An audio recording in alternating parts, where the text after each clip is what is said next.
মতিপুর গ্রামে বাস করত এক অন্ধ বুড়ো ও তার 3 কন্যা। তাদের মা অনেক আগেই মারা যায়। সেই থেকে বুড়ো তাদের 3 বোনকে অনেক কষ্টে মানুষ করে। তারা 3 বোন মাটি দিয়ে নানা ধরনের হাঁড়ি পাতিল বানিয়ে তা বিভিন্ন জায়গায় বিক্রি করত। আশেপাশে কাদামাটি পাওয়া খুব কষ্ট হয়ে গেছে। হাবুদের পুকুর সহ অন্যান্য পুকুর থেকে আর কাদামাটি তুলতে দিচ্ছে না।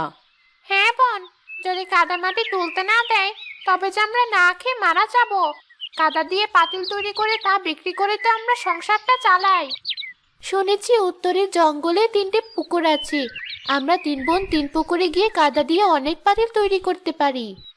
হ্যাঁ, তা ঠিক।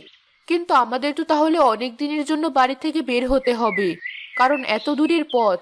প্রতিদিন তো আর সেখানে যাওয়া সম্ভব না। তাহলে বাবাকে কে দেখবে?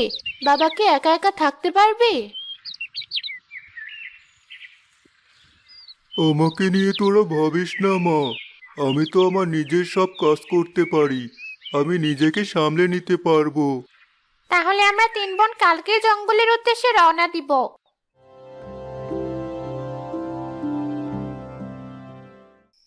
সেই রাতে তারা সবাই যখন ঘুমিয়ে পড়ল তখন তারা 3 বোন স্বপ্ন দেখল।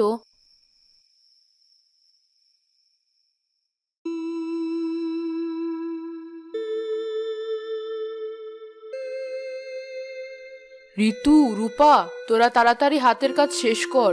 2 দিন পর যে মেলার শেষ দিন। এই পুতুল ছোট ছোট খেলনাগুলো মেলায় বিক্রি করতে পারলে অনেক টাকা রোজগার হবে। এই তো বোন, প্রায় শেষ হয়ে গেছে। আরেকটু। মা, আমি খুব তৃষ্ণার্ত। আমাকে তোমরা একটু পানি খাওয়াবে? কাদের সময় কোথা থেকে আসলে বুড়িমা? ঋতু, এই বুড়িমাকে ঘর থেকে একটু পানি এনে দে তো। আমি এখন যাচ্ছি না বোন, আমার হাতে অনেক কাজ। তুমি বরং রূপাকে বলো। আমাকে বলা লাগবে না, আমি যাচ্ছি। বুড়িমা, তুমি এখানে বসো, আমি তোমার জন্য এখনই পানি নিয়ে আসছি। রূপা ঘরে গিয়ে পানি ও 2টো পিঠে এনে বুড়িকে বলল, বুড়িমা, শুধু শুধু পানি তো আর কাউকে দেওয়া যায় না। তুমি এই পিঠে 2টো খেয়ে পানি খাও। খুব মিষ্টি মেয়ে তুই মা। তোর হাতেও তো অনেক কাজ ছিল, তবুও তুই আমাকে পানি এনে দিলি।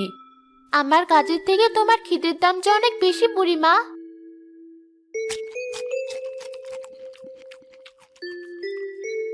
তোরা 3 বোন আমার কাছে একটু আয় দেখি। কেন যে এই বুড়ি কাজের সময় তো বিরক্ত করছে কে জানে। কি হয়েছে বুড়িমা? কাজের সময় তো বিরক্ত করলে হয়?